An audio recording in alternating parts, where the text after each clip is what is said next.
বন্ধুরা, আমরা চলে আসলাম বাংলা সাহিত্যের প্রথম মহিলা কবি চন্দ্রাবতীর বাড়িতে।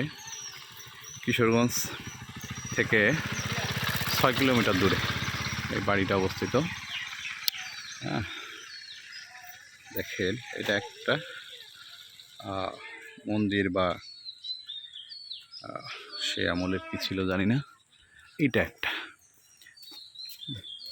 এটা কিন্তু সেই 400 বছর বা 500 বছর আগের স্মৃতিস্তম্ভ এখনো রয়ে গেছে। এটা কিশোরগঞ্জ জালালপুর বাজার থেকে কিছুটা সামনে এসে এই চন্দ্রাবতীর বাড়িটা। এর কিন্তু বিদুষী নারী ছিলেন এবং অনেক কবিতা রচনা করে গেছেন। তার বাড়ির ভিতরে আমরা প্রবেশ করতেছি। এই বাড়িটা কিন্তু নাগেশ্বরী একটা নদী ছিল এখানে, নদীর পাশে। দেখেন, নদী আর নাই, এখন সব পুকুর হয়ে গেছে বা বসত বাড়ি হয়ে গেছে। চন্দ্রাবতী সেই নদীর কোনো চিহ্ন নেই, কিন্তু সেই বাড়িটা এখনও রয়ে গেছে। এখানে এক সময় বসে চন্দ্রাবতী তার মনের ভাব মিশিয়ে কবিতা লিখতেন, কবিতা রচনা করতেন। আজকে কালের বিবর্তনে কিন্তু আজকে বাড়ির কি জরাজীর্ণ দৃশ্য দেখেন, কোনো রকম টিকে আছে। হ্যাঁ, কত সুখ দুঃখের সাথে এই বাড়ি। দেখেন, এই দেওয়াল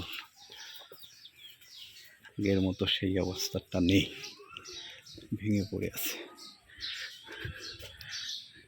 অবস্থা। এই হলো ওনার বাড়ি।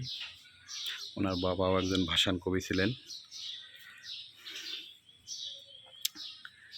এবং ওনার নিয়ে কিন্তু একটা প্রেমের উপাখ্যানও আছে যে উনি একজনকে ভালোবাসতেন।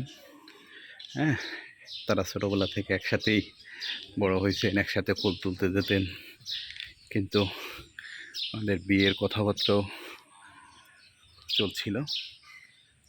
বাট ওনার যার সাথে বিয়ের কথাবার্তা চলছিল, বিয়ের রাতে উনি আর একজন সুন্দরী মেয়ের সাথে চলে যান ওনাকে রেখে। পরে উনি আর বিয়ে করেন নাই, উনি চিরকুমারী থেকে গেছেন। ওনার জন্মটা বলি, ওনার জন্ম হলো 1550 খ্রিস্টাব্দে এবং ওনার মৃত্যু কিন্তু 1600 খ্রিস্টাব্দে। তার মানে প্রায় 425 বছর আগের ঘটনা। দেখেন কি জরাজীর্ণ অবস্থা, এত মানুষ এখানে বসবাস করছে। এই দেখেন এখন কি সুন্দর। হ্যাঁ, মা পরম মমতায় তার বাচ্চাকে ধরে রেখেছে। এটা গ্রামে আসলে বা গ্রামের দিকে আসলে দেখতে পারবেন। দেখেন, এখন এখানে কিন্তু গরু ঘর। এটাই আমাদের প্রথম মহিলা কবি চন্দ্রাবতীর বাড়ি। যেটা বলছিলাম যে ওনার প্রেমিক যখন ভুল বুঝতে পারলো, তখন কিন্তু এই আরেকটা দেখেন, তখন কিন্তু চন্দ্রাবতীর কাছে ফিরে আসতে চাইছে, কিন্তু চন্দ্রাবতী তাকে গ্রহণ করেন নাই। এবং সামনে যেটা আমরা দেখলাম ওইটা হলো শিব মন্দির। হ্যাঁ, ঠিক আছে। এবং যখন চন্দ্রাবতী তাকে মানে ইয়ে করে দিচ্ছেন যে না, তখন সে কিন্তু এই রাজেশ্বরী নদীতে ঝাঁপ দিয়ে, নাগেশ্বরী নদীতে ঝাঁপ দিয়ে সে কিন্তু আত্মহত্যা দিয়েছে। এবং চন্দ্রাবতী যখন এটা জানতে পারছে, তখন উনি ওই নাগেশ্বরী নদীতে ঝাঁপ দিয়ে তার প্রাণ বিসর্জন দিচ্ছে। এদিকে আরেকটা পুকুর আছে কিন্তু চন্দ্রাবতী বাড়ির, এখানে উনি আগের দিনে কিন্তু আসলে টিউবওয়েল ছিল না, এই পুকুরগুলোই সুপ্রিয় পানির ব্যবস্থা বা গোসলের ব্যবস্থা। এটা কিন্তু চন্দ্রাবতীর বাড়ির পুকুর। হ্যাঁ, দেখেন ওই সিঁড়িটা পুরনো, এখন পুরো জঙ্গলে পরিণত হয়েছে। দেখেন কি ধ্বংসাবশেষ, সব পড়ে আছে।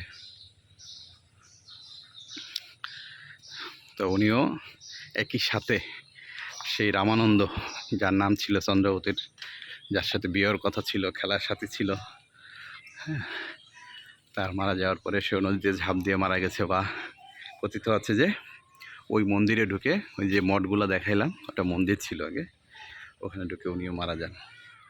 তো আজকে সকালে ঘুরে গেলাম চন্দ্রাবতীর বাড়িতে। আমার মাধ্যমে আপনারাও আশা করি চন্দ্রাবতীর বাড়িটি দেখে নিলেন। যাদের কিশোরগঞ্জে বাড়ি তারা চলে আসতে পারেন, অনলি 6 কিলোমিটার পথ, জালালপুর বাজার থেকে কিছুটা সামনে এসেই হ্যাঁ চন্দ্রাবতীর বাড়ি ঢোকার পথ, চলে আসতে পারেন আপনারা। ইতিহাস ঐতিহ্য যাদের আকর্ষণ আছে তারা আসতে পারেন। আমি খালি ভাবি যে আমরাও তো থাকবো না এক সময়, তাদের স্মৃতি আমরা দেখতেছি, আমাদের কোনো স্মৃতি রেখে আমরা যাচ্ছি না। আর একটা কথা বলবো, আপনারা কর্ম করবেন, কর্ম কখনো ফাঁকি দেয় না। মনে রাখবেন, মনে করতেছেন যে আমি গাধার পরিশ্রম করতেছি, না, কর্ম আপনাকে আর একটা ফল দিবেই। আজকে ঘুরে গেলাম বাংলার প্রথম মহিলা কবি চন্দ্রাবতীর বাড়িতে, আপনাদেরও দেখিয়ে দিলাম। সবাই ভালো থাকবেন, সবার সুস্থতা কামনা করি সব সময়। আসসালামু আলাইকুম।